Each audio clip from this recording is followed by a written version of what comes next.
5 महिन्यात 35,000 मराठा कुणबी प्रमाणपत्रांचं वाटप झालंय। बीड जिल्ह्यात सर्वाधिक 23,000 मराठा कुणबी प्रमाणपत्रांचं वाटप झालंय। मराठा कुणबी जात प्रमाणपत्र देण्याच्या अनुषंगानं हैदराबाद गॅझेटियर लागू करण्याचे आदेश सप्टेंबर 2025 मध्ये जारी करण्यात आले होते। हैदराबाद गॅझेटियरनुसार 5 महिन्यात 35,000 प्रमाणपत्र वाटप झालेत। बीडमध्ये त्यात 23,802 मराठा कुणबी जात प्रमाणपत्रांचं वाटप झालंय। तर छत्रपती संभाजीनगरमध्ये 1,955 मराठा कुणबी जात प्रमाणपत्रांचं वाटप झालंय। जालन्यात 1,939 मराठा कुणबी जात प्रमाणपत्रांचं वाटप झालंय। तर परभणीत 1,826 मराठा कुणबी जात प्रमाणपत्रांचं वाटप झालंय। तर हिंगोलीत 2,388 अशी प्रमाणपत्र वाटण्यात आलेली आहेत।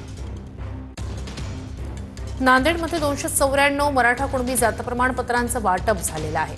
लातूरमध्ये 241 अशा प्रकारच्या प्रमाणपत्रांचं वाटप करण्यात आलेलं आहे। धाराशिवमध्ये 2,715 मराठा कुणबी जात प्रमाणपत्रांचं वाटप झालंय।